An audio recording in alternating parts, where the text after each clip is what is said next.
नमस्कार, स्वागत आहे तुमचं माझ्या यूट्यूब चॅनलवर। अशा वेगळ्या पद्धतीने बनवा कारल्याची भाजी, जी खाल्ल्यानंतर अजिबात कडू लागणार नाही। चला तर व्हिडिओला सुरुवात करू। त्यासाठी खोबरे, जिरे, थोडेसे लसूण पाकळ्या, कोथिंबीर, एक मोठा चिरलेला कांदा, मिरची, मीठ आणि हळद। तर इथे मी एक 4 मीडियम साईजची कारली गोल पातळ अशी कापून घेतलेली। त्यानंतर मी इथे एक मोठा चमचा मीठ घालून एक कारले झाकून ठेवले आहेत 15-20 मिनिटांसाठी, ज्याने कारल्याला पाणी सुटेल। व अशा प्रकारे त्यानंतर आपल्याला हे सर्व पाणी काढून घ्यायचे आहे। अशा केल्यामुळे कारल्याचा जो कडवटपणा असतो तो जरा नाहीसा होतो। अशा प्रकारे मी कारल्याचं सर्व पाणी काढून घेतलेलं आहे। तर आपण कारल्याच्या भाजीला लागणारे वाटण कसे बनवायचे हे पाहणार आहोत। त्यासाठी खोबरे, जिरे, लसूण आणि कोथिंबीर याचं वाटण पाणी न टाकता आपण वाटून घ्यायचं आहे। तर इथे मी एका पातेल्यामध्ये 2 चमचे तेल घालून घेणार आहे। तेल चांगले तापले की त्यामध्ये आपल्याला चिरलेल्या मिरच्या व कांदा घालून त्याला हलका गुलाबी रंग येऊपर्यंत परतून घ्यायचा आहे। कांदा हा आपल्याला खूप असा लालसर असा परतून नाही घ्यायचा, फक्त हलका गुलाबी रंग येऊपर्यंतच आपल्याला परतून घ्यायचा आहे। अशा प्रकारे त्यानंतर मी इथे आपण केलेले वाटण त्यामध्ये घालणार आहे। खोबरं, लसूण, कोथिंबीर आणि जिरे घालून हे वाटण पाणी न टाकता आपण केलेले आहे। ही वाटण टाकल्यामुळे भाजीची एक वेगळीच चव येते। अशा प्रकारे हे वाटण चांगलं परतून घ्यायचं आहे।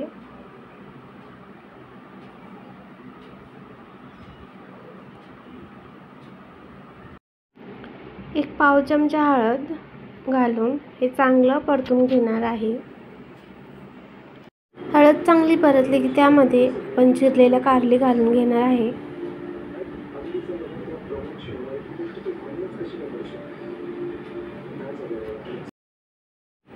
तर इथे कारले आपल्याला तेलामध्ये 4 ते 5 मिनिटं मंद आचेवर परतून घ्यायचे आहे। अशा प्रकारे सगळे मसाले एकजीव झाल्यानंतर आता ही कारली तेलामध्ये चांगली परतली गेली आहेत।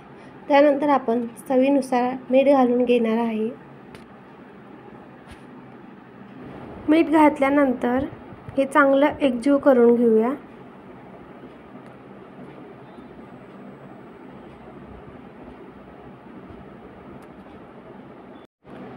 पातेल्यावर एक ताट ठेवून 1 ग्लास पाणी त्यावर गरम करायला ठेवू आणि हे पाणी आपल्याला लागेल तसे आपण कारल्यामध्ये घालणार आहे। कारले आपल्याला वाफेवर शिजवायचे आहे, म्हणून एक 5 मिनिटांनंतर मी झाकण काढून थोडंसं पाणी त्यामध्ये ॲड केलेलं आहे, जेणेकरून कारली लागणार नाही। एकजीव करून परत आपल्याला ही कारली 10 मिनिटं शिजवून घ्यायची आहे। त्यासाठी मी परत ताट ठेवलं आहे त्यावर। तर इथे 10 मिनिटं झालेली आहे। आपली कारली शिजलेत की नाही ते पाहूयात। तर इथे कारली मस्त शिजली गेली आहेत। आता लास्ट स्टेजला आपल्याला शेंगदाण्याचे 2 चमचे कूट त्यामध्ये घालून घ्यायचं आहे। तर ही रेसिपी माझ्या जाऊबाईंची आहे।